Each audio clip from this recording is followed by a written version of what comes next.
এখানে একটা আজকে গাওয়ালা শিরনির উৎসব হচ্ছে। তো আমরা সবাই জানি যে গাওয়ালা শিরনি একটি লোকজ উৎসব।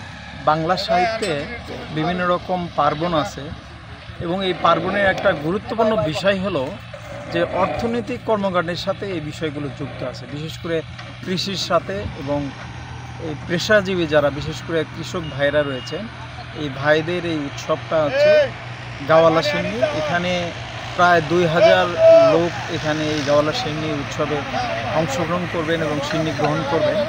তো তারা একটি লোকজ উৎসব এবং এটি একটি লোকজ বিশ্বাস থেকে এই উৎসবগুলো করে থাকেন তারা, যে প্রাকৃতিক যে ঝঞ্ঝাটা আছে, অনাবৃষ্টি, অতিবৃষ্টি কিংবা প্রাকৃতিক যে দুর্যোগগুলো আছে সেখান থেকে যেন মুক্তি পায়, এই জন্যে সৃষ্টিকর্তার কাছে তারা একটি প্রণোদনা চান যে এই ধরনের উৎসবের মধ্য দিয়ে তারা যে ফসল উৎপাদন করবে, এই ফসল উৎপাদন জন্য পরিপূর্ণভাবে তাদের প্রত্যাশিত ফসল যেন ঘরে তুলতে পারে, সেই জন্যই মূলত এই উৎসবটা তারা আয়োজন করে।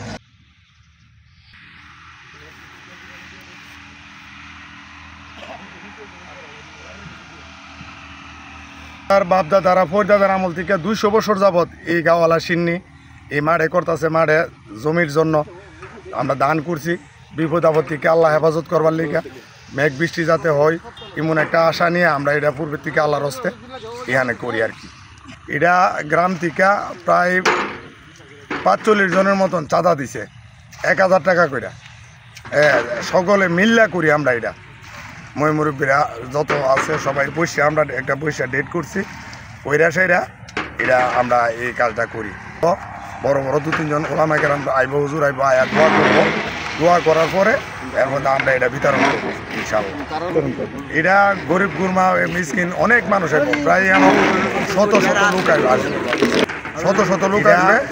আমরা গাওয়ালা শিরনি করতেছি, এটা করলো একটু আমরা করি একটু ব্যতিক্রম। ধরেন 120 কেজি চাউল, 120 কেজি মনে করুন গুড়, 120 কেজি দুধ, এরপর হচ্ছে 5-50টা নারকেল দিই, 6টা করে নারকেল দিই একটা ডিস্কিতে। এরপর দাম মনে করেন আবার এই কিশমিশ দিই 3 কেজি দিয়া। এটা খুব সুস্বাদু একটা খাবার, আমরা এটা পূর্বের থেকে করে আসতেছি।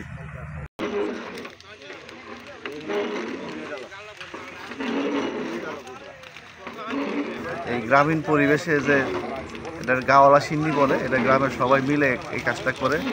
এটা মাঠের এবং গ্রামে যদি কোনো মহামারী, কোনো বিপদ আপদ হয় তখন এইগুলো আমরা দেখি। তো ওনারাই এইখানে তাদের মাঠের যে ফসল এবং বৃষ্টি, এগুলা যাতে তারা ফসলগুলো নিরাপদে নিতে পারে সেই জন্য তারা এই শিরনিটার আয়োজন করছে আর কি।